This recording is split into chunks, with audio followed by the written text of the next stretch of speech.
कैसे हो आप सब। वेलकम टू ज्ञान कुंज। जैसे कि आपको पता है कि हम चैप्टर कर रहे हैं क्लास 12 का इशू ऑफ शेयर, जिसमें मैंने पिछले वीडियो लेक्चर में आपको शेयर के बारे में, शेयर कंपनी के बारे में और शेयर कैपिटल के बारे में सब बेसिक करवा दिया था। ठीक है, वो वीडियो लेक्चर बहुत इंपॉर्टेंट है, क्योंकि अगर आपने वो अच्छे से किया होगा तभी आप आगे से इसको समझ पाओगे। आज मैं आपको करवाने वाली हूँ कि जो हम शेयर कंपनी शेयर इशू करती है उसकी अकाउंटिंग ट्रीटमेंट कैसे होती है, उसको उसके अकाउंट्स कैसे मेंटेन किए जाते हैं, क्या क्या एंट्री पास की जाती है, वो सब कुछ आज हम इसमें डिटेल में पढ़ेंगे। ये चैप्टर को आपको के लिए बहुत ज्यादा इम्पोर्टेंट तो है कि इस क्लास 12 के पॉइंट ऑफ व्यू से देखें तो ये चैप्टर आपका 12 मार्क्स कैरी कर रहा है। ठीक है, और अगर आपके फ्यूचर को जाके कैरियर के पॉइंट ऑफ व्यू से देखें तो ये चैप्टर आपकी हर क्लास, आपके हर कोर्स में आता है। आप चाहे बीकॉम करोगे, चाहे आप सीए करोगे, चाहे सीएस करोगे, आपकी हर क्लास में ये काम आने वाला चैप्टर है। तो इसको आप मेरे साथ कीजिए, बहुत अच्छे से पॉइंट टू पॉइंट कीजिए। पॉइंट टू पॉइंट जो बेस आपको कॉन्सेप्ट समझाया जाता है उसके क्वेश्चन कीजिए। कोई प्रॉब्लम आती है तो आप मुझसे डिस्कस कर सकते हो, तो जिससे क्या है कि ये चैप्टर आपको अच्छे से क्लियर हो जाए। और अगर आप ये चैप्टर को मेरे साथ साथ पॉइंट टू पॉइंट करोगे तो मेरा दावा है कि आपको इस चैप्टर में कहीं भी कोई प्रॉब्लम नहीं आएगी। ठीक है, तो अब हम स्टार्ट करते हैं इशू ऑफ शेयर। तो इशू ऑफ शेयर को जब मैंने लास्ट बेसिक समझाया था तो मैंने आपको ये बताया था कि ये जो कंपनी है, मान लो ये कंपनी है, ठीक है, ये कंपनी शेयर इशू करती है। ठीक है, शेयर क्या होते हैं ये मैंने लास्ट वीडियो लेक्चर में आपको बता दिया है।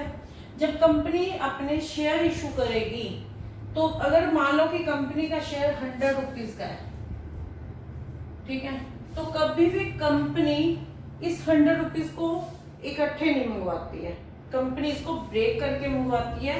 ये मैंने आपको बता दिया था। जैसे कंपनी ने एप्लीकेशन पर 30 रुपीज मंगवा लिए, अलॉटमेंट पर 20, फर्स्ट कॉल पर 30 और फाइनल कॉल पर 20।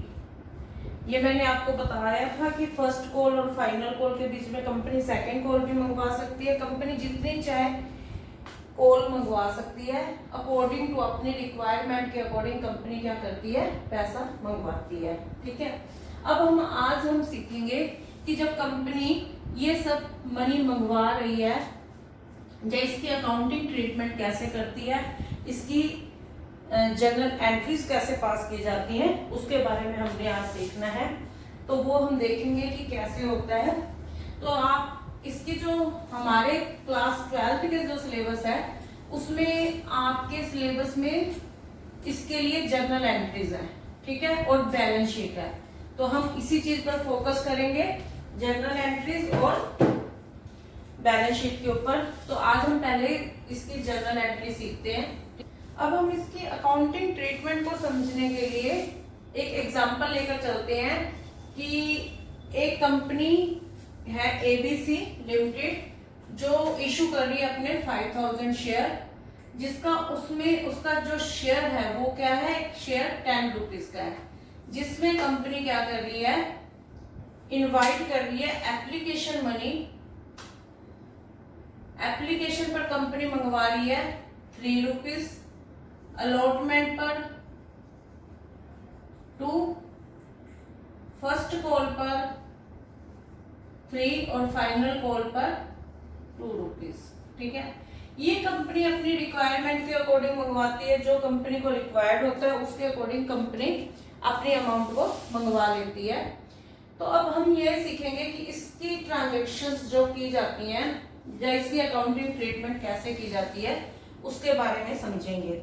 तो बच्चे आप ये देखिए कि सबसे पहले कंपनी एप्लीकेशन मनी को मंगवाती है, क्योंकि कंपनी ये जानना चाहती है कि कंपनी के शेयर मार्केट में से कौन परचेज करना चाहता है। ठीक है, तो सबसे पहले कंपनी एप्लीकेशन मनी को इनवाइट करेगी। दैट टाइम कंपनी एंट्री करेगी bank account debit to share application account.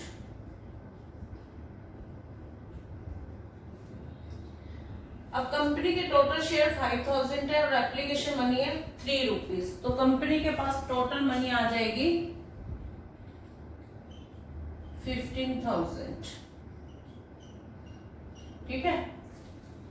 Next जो एंट्री करेगी company, share application account debit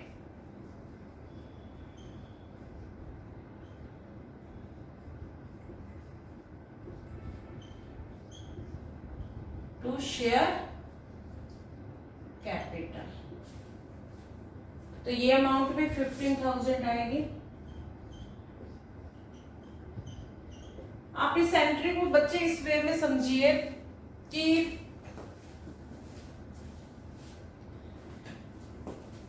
इस एंट्री को आप इस वे में समझिए कि क्या हो रहा है कि आप अगर सोल प्रोप्राइटरशिप में के अकाउंट्स मेंटेन करते थे तो आप क्या एंट्री करते थे? उस टाइम भी आप एंट्री करते थे bank account debit to capital account. तो जब भी बिजनेस में पैसा आ रहा है तो उसे हम क्या बोलते हैं? कैपिटल बोलते हैं। तो हमारी अगर सोल प्रोप्राइटरशिप में देखें तो हमारी एंट्री होती थी bank account debit to capital account. तो कंपनी के केस में भी आप एंट्री को देखो, bank account debit to share application, यहाँ पर शेयर एप्लीकेशन क्या होगी? क्रेडिट होगी, और यहाँ पर शेयर एप्लीकेशन क्या हो गया? डेबिट हो गया। तो ये दोनों जो है ट्रांजेक्शंस, ये तो आपस में क्या हो जाएंगे? कैंसिल हो जाएंगे। ठीक है। तो यहाँ पर हमारे पास क्या रह जाएगा फिर? Bank account debit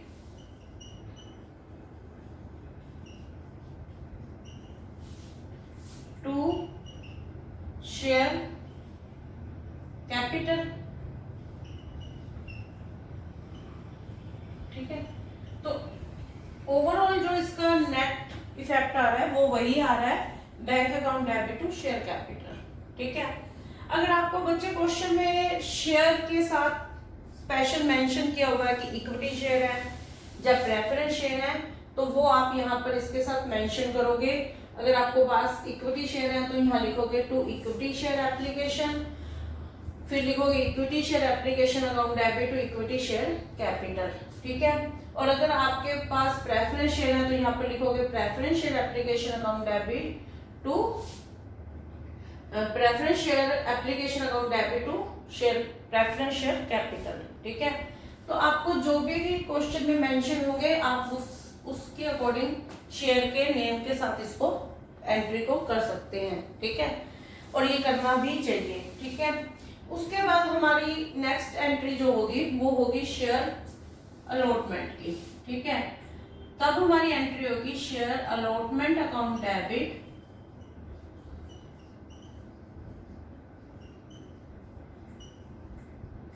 to share capital.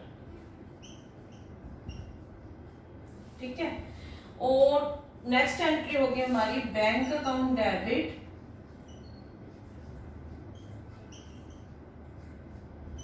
To share allotment account. इस एंट्री में बच्चे ये देखिए कि इस एंट्री में भी वही हो रहा है, share allotment account debit to share capital, bank account debit to share allotment, जिसमें शेयर अलॉटमेंट से शेयर अलॉटमेंट अगर कैंसिल हो जाती है तो हमारे पास क्या रह जाता है?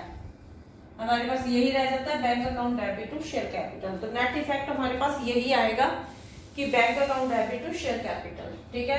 क्योंकि आप ये कंपनी है और कंपनी, इस कंपनी के अंदर जो भी लोग मनी इन्वेस्ट कर रहे हैं, जो भी लोग यहाँ पर मनी इन्वेस्ट कर रहे हैं, वो कंपनी के क्या बन जाते हैं? ओनर बन जाते हैं। और ओनर की जो मनी होती है उसे क्या कहा जाता है? कैपिटल कहा जाता है। तो जब जब ये पैसे यहाँ पर भेज रहे हैं तो उसका इम्पैक्ट क्या आ रहा है कि उनकी कैपिटल इंक्रीज हो रही है। ठीक है। तो हमारी नेक्स्ट जो एंट्री होगी वो होगी share allotment account debit to share capital. और फिर होगी bank account debit to share allotment. यहाँ पर एक बात और आपने देखी कि एप्लीकेशन की मनी पहले रिसीविंग की हुई है, फिर ट्रांसफर की हुई है, और यहाँ पर क्या होगा कि जब हम अलॉटमेंट के पैसे कंपनी मंगवाएगी तो कंपनी अलॉटमेंट को पहले ड्यू करेगी और फिर उसे रिसीव करेगी, क्योंकि हम किसी भी शेयर होल्डर को ये नहीं पता जिसने एप्लीकेशन भेज रखी है कंपनी में कि कंपनी को अलॉटमेंट के पैसे कितने मंगवा रही है, कंपनी को अलॉटमेंट पर कितने पैसे की रिक्वायर्ड है। तो वो उसके लिए पहले क्या करना पड़ता है, कंपनी को अलॉटमेंट को ड्यू करना पड़ता है, ठीक है, मतलब पहले पैसे मंगवाने पड़ते हैं, और फिर जो शेयर होल्डर हैं जिन्होंने कंपनी के शेयर के लिए एप्लीकेशन भेज रखी है वो क्या करते हैं, अलॉटमेंट के पैसे सेंड करते हैं। तो तब रिसीविंग की एंट्री करती है company bank account debit to share allotment. ठीक है, होप आपको समझ आ रही होगी अभी तक जो मैंने समझाया है। तो इसके बाद हमारी जो एंट्री होगी वो होगी फर्स्ट कॉल की एंट्री। ठीक है, तो फर्स्ट कॉल की एंट्री कैसे करेंगे हम,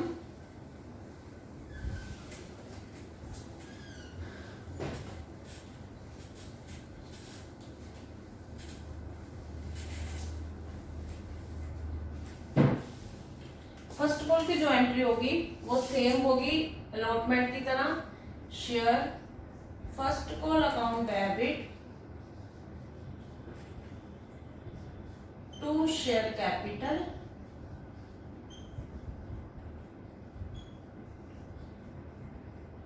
और फिर bank account debit to share first call. अब फर्स्ट कॉल की अमाउंट है 3 रुपीज, तो यहां पर कितने आ जाएंगे 15,000।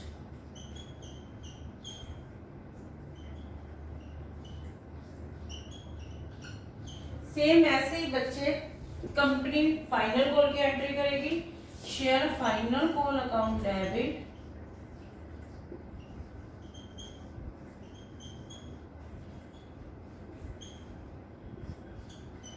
To share capital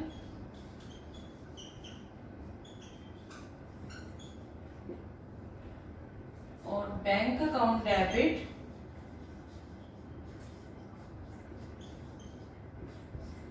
to share final call. ठीक है, ये एंट्री होगी 10,000 से, क्योंकि कंपनी के 5,000 शेयर लिए हमने और पर शेयर कितने रुपीस हैं 2 रुपीस, तो कितने हो जाएंगे 10,000। ठीक है, ये बच्चे जो बेसिक एंट्रीज हैं जो हर क्वेश्चंस में होनी ही होनी है वो एंट्रीज हैं। इसके अलावा आपको क्वेश्चन में गिवन होगा शेयर इशू एक्सपेंसेस। ठीक है, शेयर इशू एक्सपेंसेस की अकाउंट एंट्री हम कैसे करेंगे, आप बच्चे इसको ये देखिए कि जो भी एक्सपेंसेस होते हैं तो एक्सपेंसेस किस में आते हैं, नॉमिनल अकाउंट में आते हैं, और नॉमिनल अकाउंट में जो ट्रांजैक्शंस होती हैं, जब नॉमिनल अकाउंट की जो हम एंट्री करते हैं उसमें हमारे एक्सपेंस को क्या करते हैं, डेबिट करते हैं। तो सेम वैसे ही होगा, शेयर इशू एक्सपेंसेस है जिसको हम डेबिट करेंगे, तो share issue expenses account debit to share capital to, अगर वो कैश में दे रहे हैं तो टू बैंक, और मोस्टली ये क्या किया जाता है कैश में दिया जाता है, अगर कैश में दे रहे हैं तो कैश, अगर चेक के थ्रू दे रहे हैं तो टू बैंक आ जाएगा। ठीक है, इसके अलावा इसमें आपको ट्रांजैक्शंस में दिया होगा कि प्रमोटर्स को शेयर इशू किए जा रहे हैं, share issue to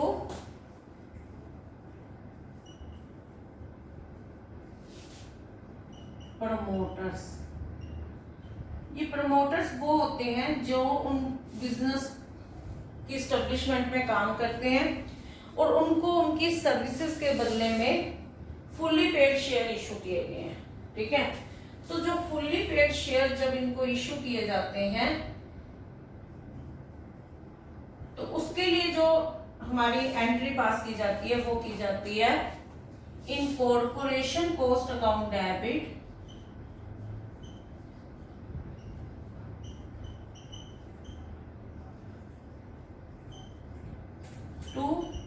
share capital.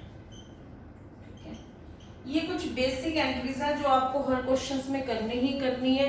ठीक है, और हर क्वेश्चन के अंदर जैसे जैसे कुछ चेंज होगा तो इन एंट्रीज में थोड़ा बहुत चेंज होता जाएगा, लेकिन जो बेस है इन एंट्रीज को करने का वो यही रहेगा।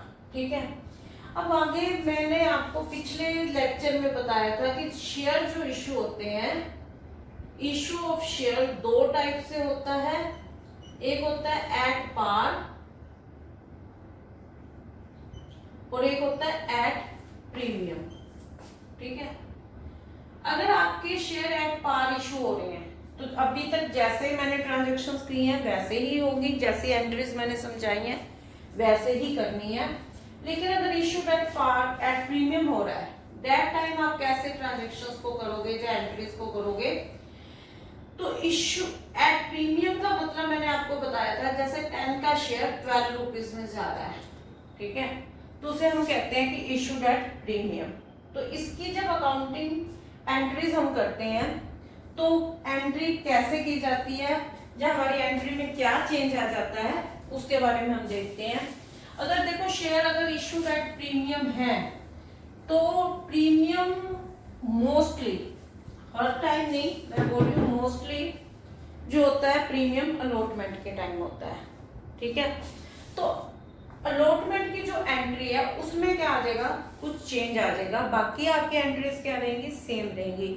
या जिस एंट्री में आपका प्रीमियम आ रहा होगा वो एंट्री चेंज होगी और बाकी एंट्री क्या रहेंगी, सेम रहेगी। तो अगर हम मानकर चले हमारे क्वेश्चन में कि अलॉटमेंट के टाइम क्या हो रहा है, प्रीमियम आ रहा है, अब जो हमारा शेयर है वो 10 के बजाय क्या हो जाएगा, 12 रुपीज का हो जाएगा और अलॉटमेंट कितनी हो जाएगी, 4 रुपीज की हो जाएगी। ठीक है, दैट टाइम जो हमारी अकाउंटिंग ट्रीटमेंट चेंज होगी, जो हमारी एंट्री में चेंज होगा, वो सिर्फ अलॉटमेंट की जो ड्यू करने की एंट्री है उसमें चेंज होगा। ठीक है, तो उसमें क्या एंट्री आएगी हमारी, तो अब ये देखिए कि प्रीमियम जो है कंपनी के लिए क्या है, प्रॉफिट है। ठीक है, तो अगर कंपनी के लिए प्रॉफिट है तो कंपनी इसे क्या करेगी, प्रॉफिट को हम क्या करते हैं, क्रेडिट करते हैं, तो कंपनी भी इसे ड्यू करते टाइम क्रेडिट करेगी। तो हमारी एंट्री होगी शेयर अलॉटमेंट अकाउंट डेबिट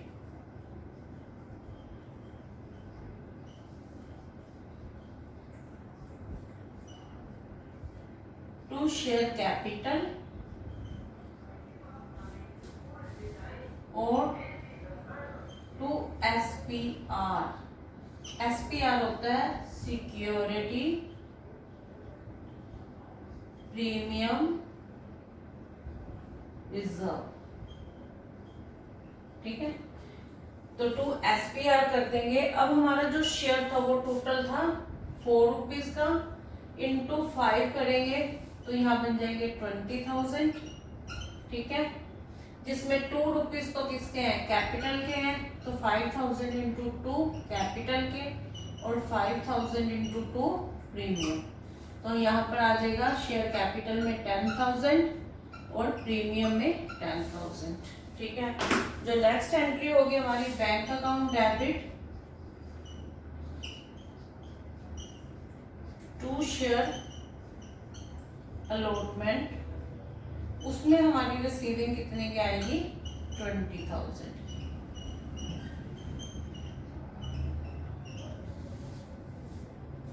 ठीक है, ये था अगर हमारा शेयर इशूड है प्रीमियम पे होता है। आज के लेक्चर में हम इतना ही करेंगे। मुझे उम्मीद है कि आपको सबको समझ आ गया होगा। स्टेप बाय स्टेप बच्चे इस क्वेश्चंस को कीजिए, इस कॉन्सेप्ट से रिलेटेड जो क्वेश्चंस हैं वो कीजिए। आपकी बुक में एनसीईआरटी बुक, जो भी बुक आप फॉलो कर रहे हो उस बुक में से कीजिए। कोई प्रॉब्लम आती है तो मुझसे डिस्कस कीजिए। आपने अगर कोई प्रॉब्लम आई हो तो आप मुझे व्हाट्सएप भी कर सकते हैं और कमेंट सेक्शंस में भी पूछ सकते हैं। Thank you for watching. Please subscribe कीजिए इस चैनल को और जिन बच्चों तक नहीं पहुंच रहा है उन बच्चों तक पहुंचाइए। ठीक है, थैंक यू।